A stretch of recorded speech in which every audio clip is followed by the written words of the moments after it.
انبیاء کرام، اللہ کے رسول، العظم پیغمبر اللہ کے پیغامات کو لے کے آئے۔ سید الرسل، سید الانبیاء، امام الرسل، امام الانبیاء، جو کچھ تھا تمام مکمل اسے کیا، اسی لیے آئے حضور تمام انبیاء کے بعد، اور دنیا میں احترام کے قابل ہیں جتنے لوگ، ہم سب کو مانتے ہیں مگر مصطفیٰ کے بعد صلی اللہ علیہ وسلم۔ پیغام قرآن کانفرنس، ابھی جس بچے سے آپ سماعت فرما رہے تھے قرآن حکیم کی آیات،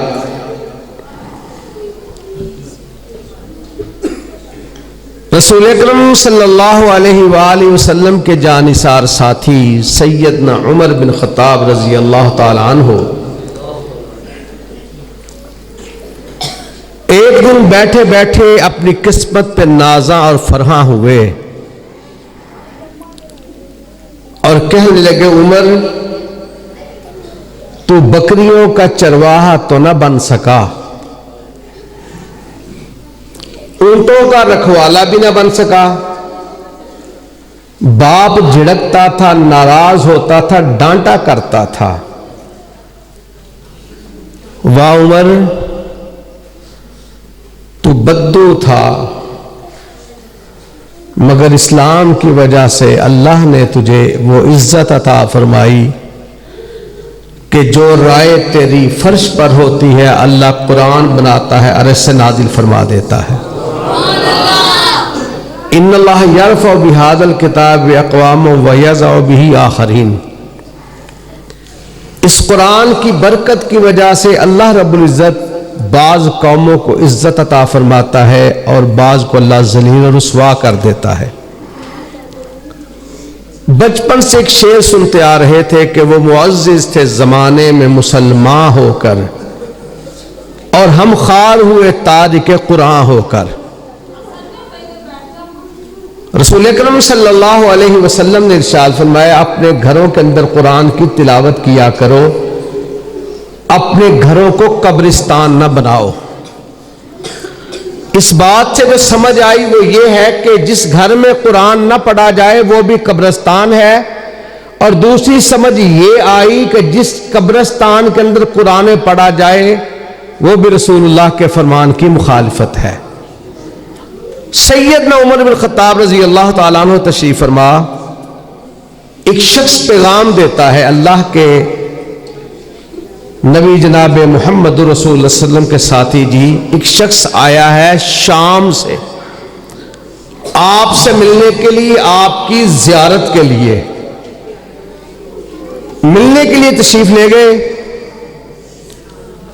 1 مہینے کی مسافت کا سفر طے کر کے اونٹنی پر بیٹھ بیٹھ کر کے کمر دکھ رہی ہے، الفاظ آتے ہیں کہ جس طرح زمین کی مٹی کالی تھی اس کا رنگ سورج کی شدت کی وجہ سے اس سے بھی زیادہ سیاہ ہو گیا۔ اور پتہ ہے بابا جی کی عمر کیا تھی؟ 80 سال عمر تھی بابا جی کی۔ سیدنا عمر بن خطاب رضی اللہ تعالیٰ عنہ کی ملاقات ہوئی، کہتے ہیں جی حکم فرمایا۔ بابا جی کیا حکم ہے؟ کہتے ہیں مجھے التحیات سکھاؤ جو آپ نے رسول اللہ صلی اللہ علیہ وسلم سے سیکھی ہے۔ نماز ہو، اذان ہو، یہ منزل من اللہ ہے، اور قرآن حکیم نزل بہ الروح الامین علی قلبک لتکون من المنذرین، جبریل امین نے اللہ رب العزت کے نبی جناب محمد رسول اللہ کے قلب اطہر پر اللہ کے حکم سے اسے نازل کیا۔ اس سے پہلے یہ پہاڑوں پر، ملائکہ پر قرآن حکیم آنے کا تذکرہ ہوا، سب نے انکار کر دیا۔ تفصیلی موضوع ہے، لو انزلنا هذا القرآن على جبل لرأيته خاشعا متصدعا من خشية الله وتلك الأمثال نضربها للناس لعلهم يتفكرون. ملائکہ بڑے طاقتور ہیں. ایک ایک فرشتے کے اندر اللہ نے اتنی طاقت اور اتنی قوت رکھی ہے. رسول اللہ صلی اللہ علیہ وسلم ارشاد فرماتے ہیں اللہ کے فرشتوں میں سے ایک فرشتہ ایسا بھی ہے اگر ایک ہی لقمے میں اللہ اسے اجازت دے دے ایک ہی لقمے میں 7 زمینوں کو کھا جائے 7 آسمانوں کو کھا جائے. بھوک اور پیاس لگتی ہے نا, اس کی زبان سے رب نکلواتا ہے سبحانک حیث ما کنت. پھر قرآن پاک کا ایک حرف بڑا وزن والا مگر وہ حملہ الانسان. اللہ نے رسول اللہ کے قلب اطہر کو اتنا مضبوط کر دیا کہ اللہ کے نبی جناب محمد رسول اللہ کے قلب اطہر پر اللہ نے اپنے سارے قرآن کو نازل فرما دیا. اس کے باوجود آقا علیہ السلام اپنے کمالات کی وجہ سے ظاہر ہوا. نبوت علماء کرام تشریف فرما ہے, اہل علم تشریف فرما ہے. نبوت کسبی چیز نہیں کہ کسی ایک شخص کی اچھائیاں نظر آئیں اسے اللہ کا نبی بنا دیا. اللہ رب العزت نے جسے نبی بنانا ہوتا ہے اللہ پیدائشی طور پر اس کے اندر وہ صفتیں پیدا فرما دیتا ہے کہ روئے زمین پر اس جیسا کوئی انسان نظر نہیں آتا. مگر ایک چیز وہ ہے جسے اللہ رب العزت نے رسول اللہ کو حکم فرمایا کسبی طور پر عطا فرمائی. وہ ہے مقام محمود جو اللہ رب العزت کے پاس ہے. اللہ کا قرآن کہتا ہے اقیم الصلاۃ لدلوک الشمس الى غسق اللیل وقرآن الفجر ان قرآن الفجر کان مشہودا ومن اللیل فتہجد به نافلۃ لک عسى ان يبعثك ربك مقاما محمودا. یہ مقام محمود تہجد کی برکت کی وجہ سے اور قرآن کی برکت کی وجہ سے اللہ نے رسول اللہ کو عطا فرمایا ہے. ذی وقار سامعین, سیدنا عمر بن خطاب رضی اللہ تعالیٰ عنہ 80 سالہ بزرگ کو ملے. بزرگ نے جب کہا نا کہ اتحیات آپ سے سیکھنے کے لیے آیا ہوں, عمر بن خطاب رضی اللہ تعالیٰ عنہ سنتے ہیں زاروں کی طرح رونا شروع کر دیتے ہیں. آنکھوں سے آنسو جاری ہیں, داڑھی بھیگ گئی, قمیض بھیگ گئی. آگے بڑھے اور ارشاد فرمایا مجھے اللہ کی قسم ہے, ساتھیوں موجود ہو سن لو, مجھے اللہ کی قسم ہے اللہ نے اس شخص پر جہنم کی آگ کو حرام قرار دے دیا ہے. نعت کے وہی تو موجود نہیں, چلتا پھرتا قرآن تو موجود نہیں, پھر کس طرح کسی کو جنت کا سرٹیفکیٹ یا جہنم کے بارے میں کہا جا سکتا ہے؟ کہا میں اپنے پاس سے نہیں کہہ رہا, رسول اللہ صلی اللہ علیہ وسلم کا فرمان ہے من سلک طریقا یلتمس فیہ علما سہل اللہ لہ طریقا الی الجنہ.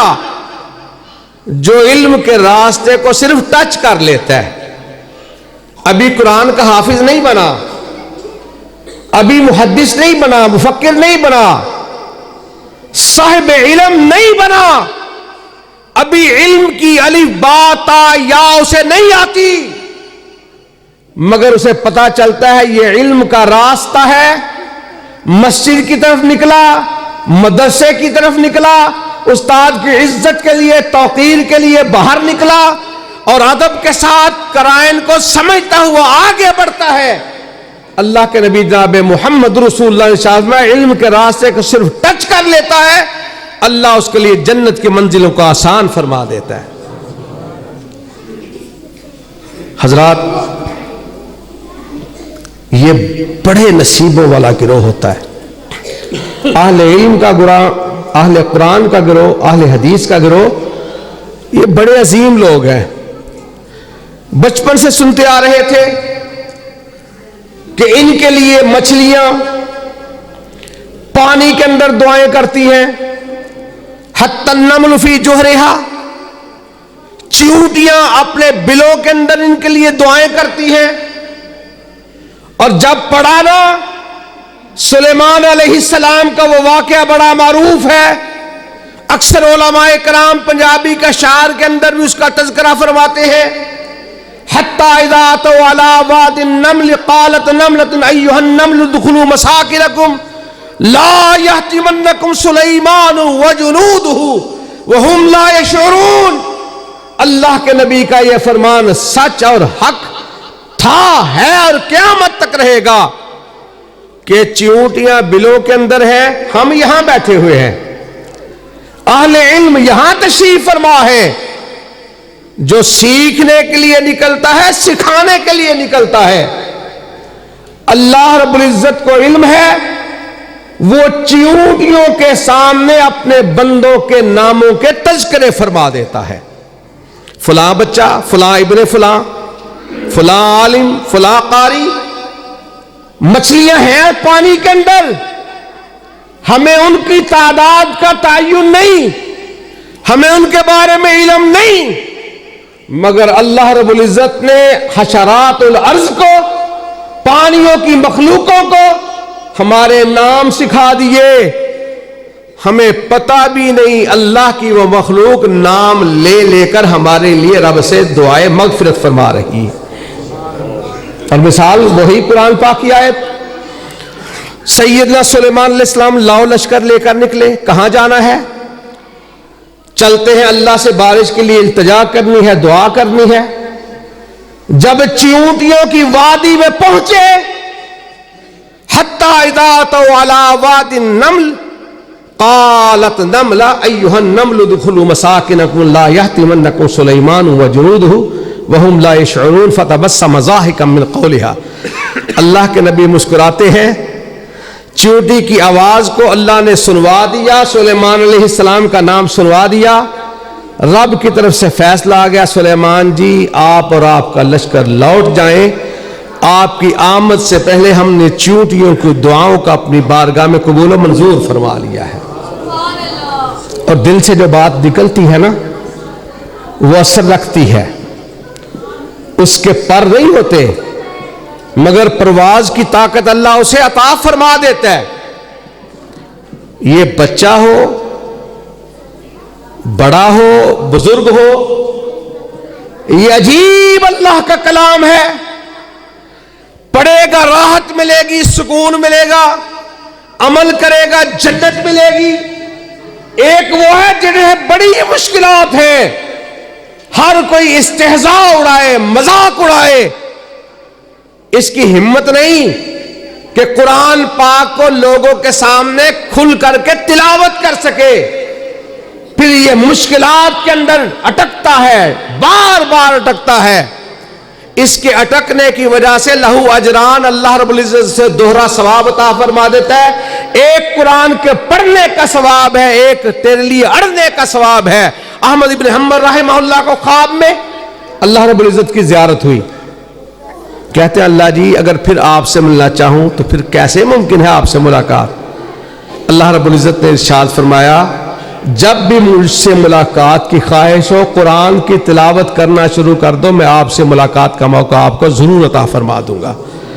احمد ابن حنبل رحمہ اللہ نے پوچھا بفہم او بلا فہم، اللہ قرآن کو سمجھ کر یعنی ترجمے کے ساتھ، تفسیر کے ساتھ، تفصیل کے ساتھ پڑھوں یا سادہ پڑھتا چلا جاؤں؟ اللہ تو پھر بھی مل جائے گا. اللہ رب العزت نے اپنی رحمتوں کو بے کنار اور بے حد فرما دیا. ارشاد فرمایا بفہم او بلا فہم، قرآن کو سمجھ کر پڑھ پھر بھی اللہ مل جائے گا، بے سمجھی میں پڑھتا چلا جا اللہ پھر بھی تجھے اپنی زیارت کا موقع ضرور عطا فرما دے گا. سامعین ذی وقار، انشاءاللہ اصل اور مفصل خطابات آپ سنیں گے. میری خوش نصیبی یہ ہے کہ اس مجلس کے اندر اللہ رب العزت نے آپ سب کی زیارت کا موقع عطا فرما دیا۔ تحصیل دسکا کے ذمہ داران تشریف فرما ہیں، امیر صاحب تشریف فرما، ناظم صاحب تشریف فرما، ہمارے پرانے ساتھی مہربان حافظ عبدالغفار صاحب، ابو زرارہ صاحب، عزیزم عبدالرحمن صاحب، یہ بھی تشریف فرما۔ اور میں خوش نصیب ہوں، اجاز بھائی نے، محمدی صاحب نے مجھے بھی حکم فرمایا، آپ کی زیارت کا اللہ نے موقع عطا فرمایا۔ ہمارے لیے ایک بہت قابل احترام ہستی ہے حضرت مولانا قاری محمد حنیف ربانی صاحب، ان سے میں نے درخواست کی، تاخیر سے تو میں بڑا خوش تھا کہ چلیں موقع تو مل جائے گا، ان کی آمد کے بعد شاید مشکل ہو جائے، مگر ان کی ہمیشہ کی طرح شفقت ہے، اور درخواست کروں گا یہ شفقت جاری رہنی چاہیے اللہ کی طرف سے۔ کتنے ربانی صاحب نماز پڑھ دے رہے، ابو زرارہ صاحب بھی تشریف ہے، میرے عزیز جمیل صاحب بھی تشریف فرما ہے۔ آپ سب کا اعزاء کا قارب کا بڑا شکریہ۔ اور اس مجلس کو دیکھ کر مجھے ماہر القادری کے وہ الفاظ یاد آ گئے۔ کراچی میں آئمہ حرم تشریف لائے، فی البدی الفاظ ماہر القادری صاحب نے فرمائے تھے، اس مسجد کے اندر مجھے وہ الفاظ یاد آ گئے، اور آپ سب قابل عزت ہیں، قابل تکریم ہیں، قابل احترام ہیں۔ ویرو والا جگہ نا، تو وہ کراچی کے لیے الفاظ تھے۔ بہرحال میں اسی بستی کے نام انہیں موسوم کرتا ہوں کہ قائدین اہل حق اہلا و سہلا و مرحبا، آپ کی تشریف آوری کا دل سے شکریہ، تھی نگاہیں منتظر اس ربط باہم کے لیے، آنکھیں بچھی جاتی ہیں اسی خیر مقدم کے لیے، اہل حق کی توجہ غم شناسوں کی طرف، موجیں چلی آئی ہے خود پیاسوں کی طرف، ایک ہی مرکز پہ جمع ہے اہل نظر، واہل علوم ویرو والا کی فضاؤں پہ ہے ستاروں کا ہجوم۔ اللہ پھر کبھی توفیق عطا فرمائے گا، اسی بات کو یہاں سے آگے بڑھائیں گے۔ وآخر دعوانا ان الحمدللہ رب العالمین۔